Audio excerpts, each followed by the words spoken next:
Seems like the crypto market, including Bitcoin, lies flat. Well, maybe with the exception of Doge. The US Federal Reserve is actually meeting up to discuss the crypto chaos. So things aren't looking great. In fact, it's crunch time in the crypto market. Seriously, whether you look at the US economy, stocks, Bitcoin, or the crypto market in general, a single decision made could make or break everything. In fact, Eddie Sonarto from Stockhead predicted that a 75 basis points interest hike rate is likely to happen. Start to understand how important it is to understand how these wallets work. But start with the basics. I'd suggest work with Fivecoin. He's actually predicted that the feds will find it difficult to deliver a dovish market. That is because fresh data is coming out as we speak that paints the picture of a buoyant economy. Still, things could be different. Let's just say that the Fed does end up delivering on the expectation of one more hawkish hike. What happens then? Well, I think that if the feds give even the slightest hint that there's a chance of easing things in the upcoming months, we might just be able to see some upside movement in the markets. Commentators seem to have a lot to say about this situation. Shiba Inu millionaires, there's just a lot going on.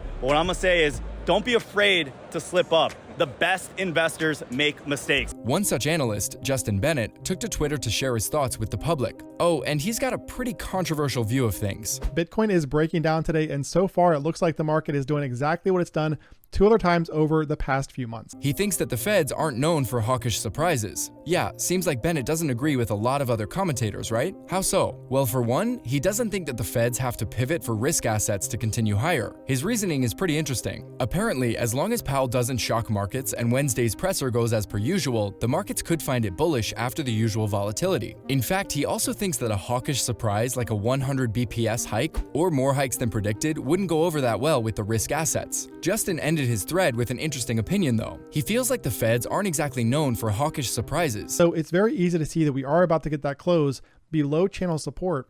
The question is, do we get a retest of that area as new resistance before the next leg lower? So maybe you don't have to worry about this so much. If this is what Bennett thinks, what could the other analysts be up to? Well, the other analysts will probably be listening closely to the Fed boss Jerome Powell at the FOMC meeting. The central bank's FOMC meeting is right around the corner. I don't see them as a financial stability concern at the moment. I do think they are risky. They're not backed by anything. At a time like this, the analysts will probably keep a very close watch on whatever the highly cautious Fed boss says from his tight-lipped mouth. I think you're going to see crypto technology built into lots of more mobile apps, and you're going to see an explosion in digital wallets that are holding Bitcoin and also stable coins. Whatever the case may be, I think you all should get ready for some volatility. If that's not working for you and the anxiety is too much, just turn off your gadgets and get a good night's sleep for once. At least, that's my advice. If this is what the analysts are doing, what about the President of the United States? Well, Biden's apparently endorsed the Fed's pivot policy. This is actually kind of funny. Now, Jared Bernstein, who's the chief economist and economy policy advisor to the Vice President of the US, has actually confirmed that Biden endorsed the Fed's pivot policy. Alright, so I know this isn't entirely head-turning news, but still, isn't it hilarious that Biden endorsed the Fed pivot before the Fed could actually pivot? First of all, let's put this in perspective. Inflation rate month to month was just an inch. Things took an even stranger turn when it was revealed that Bernstein had made a mistake. He'd misreported things, and Biden had actually endorsed the Fed's earlier pivot this year. If you don't recall, this is referring to the Fed's previous pivot this year to tighten and hike rates. We got that, but guess what we are? We're in a position where for the last several months it hasn't spiked. It's been basically even. Thanks for getting our hopes up, Bernstein. I guess my strategy of sleeping this off with a hot cup of cocoa is the best one after all. Funnily enough, people on Twitter are really dragging the US policymakers through the mud for this communications disaster. One guy on Twitter said that this was a disaster that made matters worse because it happened during a scheduled blackout period just before an important Fed meeting. Get a grip, people, the frustrated tweet read. I guess I understand the sentiment. Do you? Coming to the crypto price action, things are definitely looking stable. How do you feel about crypto in this current time? Because how many millions have you made from crypto? If I tell you, because I've made money certainly in the golden age of crypto, or the silver age or the bronze age, certainly.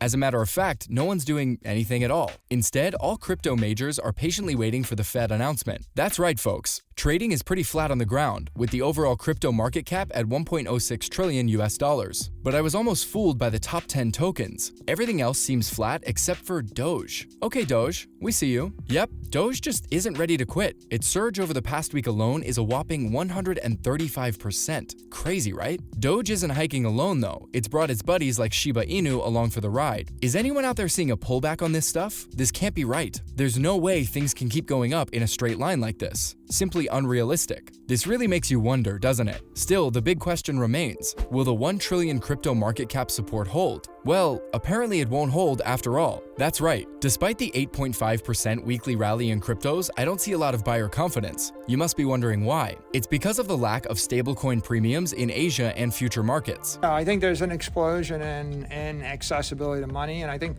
also the people are getting frustrated. There are billions of people that can't get a bank account, and there are billions of people that want to move money on Saturday. The 1 trillion market capitalization resistance finally broke on the 26th of October after holding strong for 41 days straight. Cryptos seem to be pretty unstoppable, don't they? This is despite the fact that Bitcoin had modest weekly gains of around 5.5% between the 24th and 31st of October. Still, the aggregate value of 20,000 listed tokens ended up increasing by 8.5%. Isn't that crazy? That is a big mistake. Now is your chance, ladies and gentlemen. I just said this inside the real world yesterday. I said to all the students, you are making money at the most important time.